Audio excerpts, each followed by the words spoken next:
Ladies and gentlemen, hustlers of all ages, welcome to the Six Figure Playbook with your host, Alan, the Ace Man Dickie.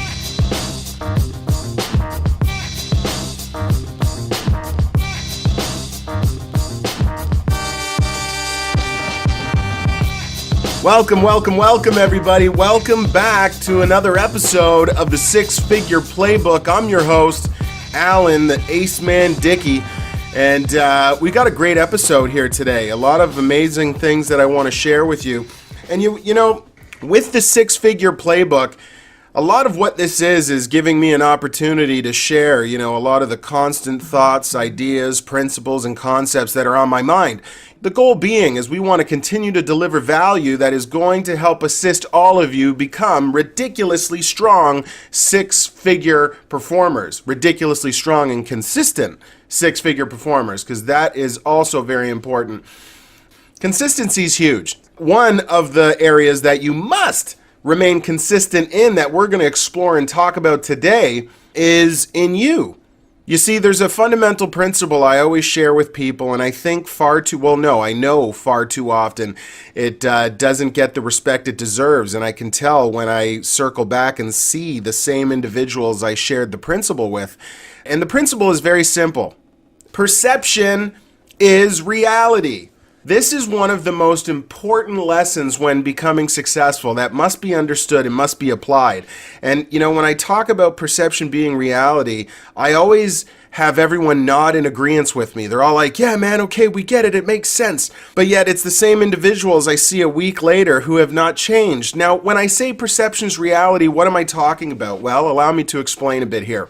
I'm of the personal belief system that you should never, and I mean never, pass judgment on other human beings, okay? I look to never pass judgment on other human beings because I don't want judgment to be passed on me. That would be a bad day.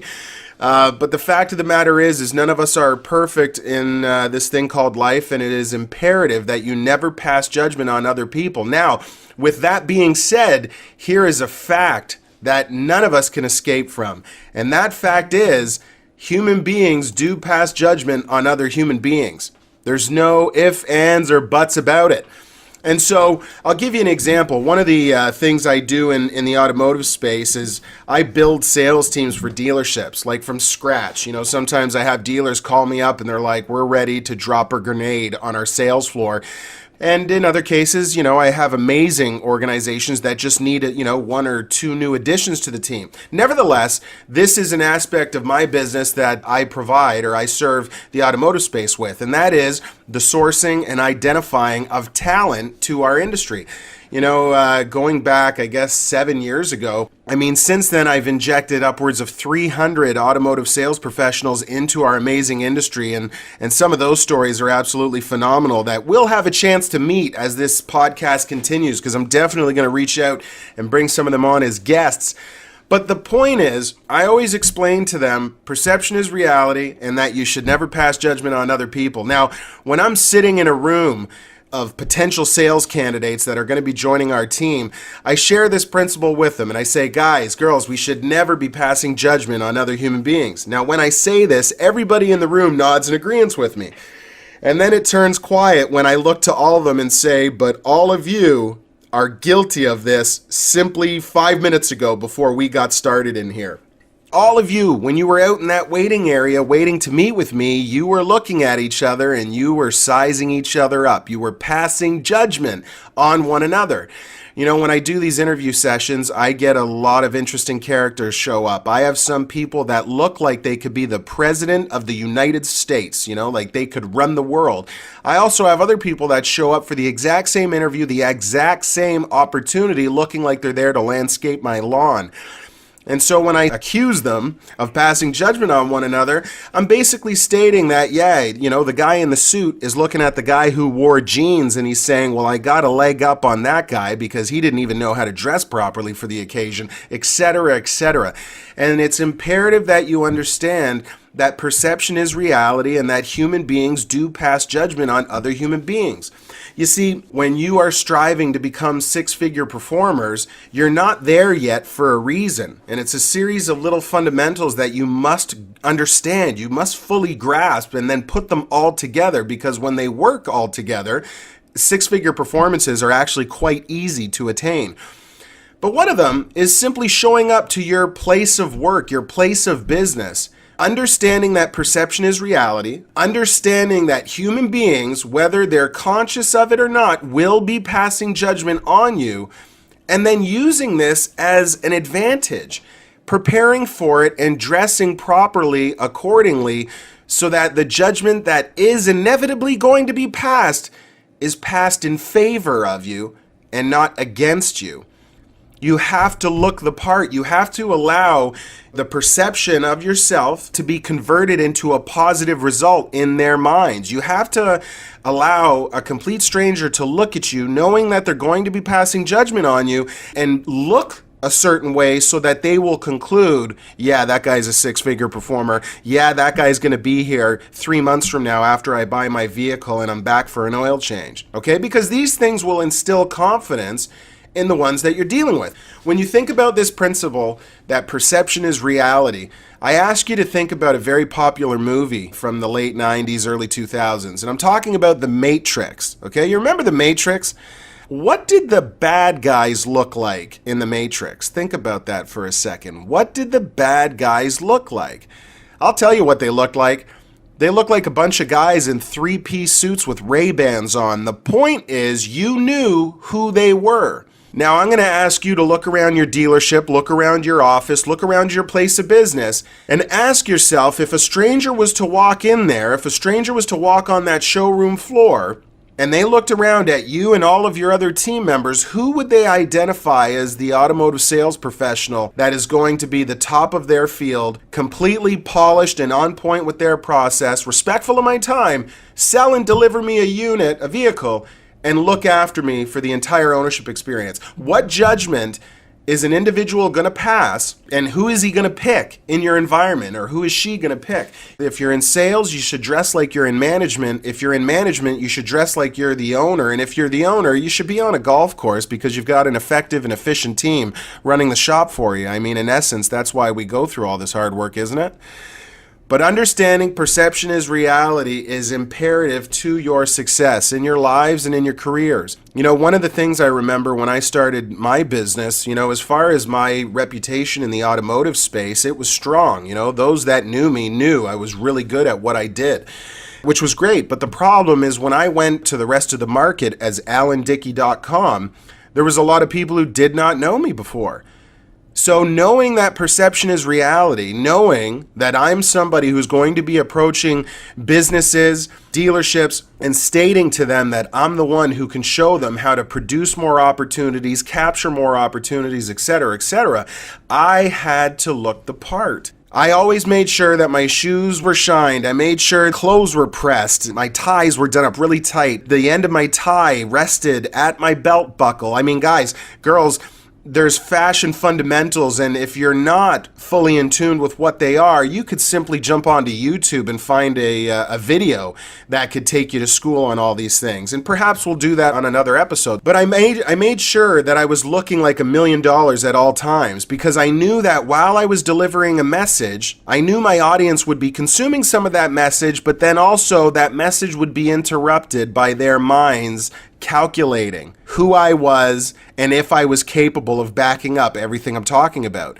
You see, a lot of us have presentations, whether it's with customers for a vehicle, whether it's with, other organizations to put together business deals for the businesses that we're in.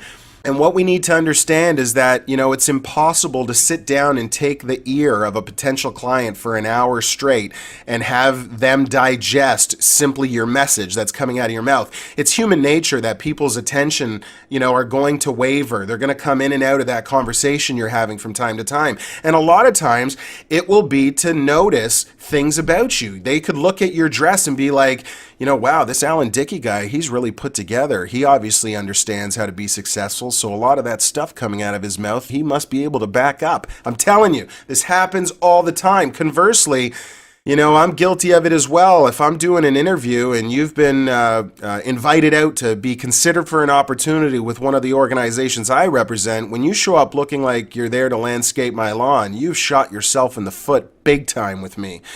And so it's really important that you understand there's nothing vain about this.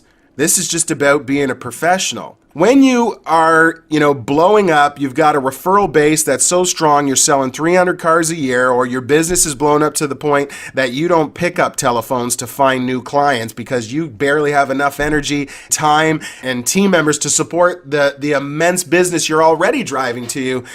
You got to understand that this is very, very, very important. People are passing judgment on you, so keep your game tight. You'd laugh, and this is funny. I bring this up because this conversation happened just a few weeks ago. I was out at an event that I was speaking at, and afterwards, we were having dinner, and we were just loosely having conversation on about a number of things. And there was a lady who was at the table we were eating at, and she made a comment that absolutely blew my mind, but at the same time, it didn't blow my mind because it remained consistent with my belief systems and exactly what we're talking about right now. And the comment that she made was this. She was a single lady, and she was talking about whenever she was out in different, environments or what have you, because obviously, ladies get approached by men all the time. She had a secret, if you will, that indicated to her whether you were worth talking to or not, whether you were worth giving her number to or not, whether you were worth potentially going on a date with. And do you know what that was? She would completely look at you and pass judgment on you for good, bad, or worse based on your socks. That's right, gentlemen. Trust me when we're talking, as you're listening right now, make sure your sock game is on point. But in all seriousness, to her, socks were a piece of your wardrobe that you wore that for the most part were covered. And she had concluded that a lot of men who were on point in all areas of their life, while their pants would be covering their socks 99% of time, she believed that when nice socks were worn, that individual was cognizant of the one split second that their pant leg might be raised and that somebody would pass an opinion on that and that they had an opportunity to convey that they were on point, top to bottom, head to toe.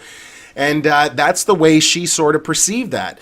But she just said that when she made those judgments, passed those judgments, the types of individuals that she would, go on a date with were a lot more in line with, the types of people she was looking to communicate with. And I just found it really interesting that, not only in our professional careers, but here's an example out in real life where the courtship between man and woman could be affected so greatly by this principle. And it's very important that you understand. So I want all of you to remember, okay, and never forget, perception is reality. You should never be passing judgment on other human beings in life or in business, but you must understand that other human beings will be passing judgment on you. So, if you are committed to becoming a strong six-figure performer, make sure that every single day you get dressed, you get suited and booted, ready to go and take on the world. When you step out that door, that if people are going to pass judgment on you, the judgment they pass is going to be beneficial and advantageous to your desired result. And that is success in your business and in your sales careers. On that note, I've had a ton of fun with you again on the six-figure playbook. You can find me at alandickie.com, and I'm going to encourage all of you, check out my app, and you can find that at www.alandickie.com/app. Everybody make it a great day, and we'll see you on the next episode.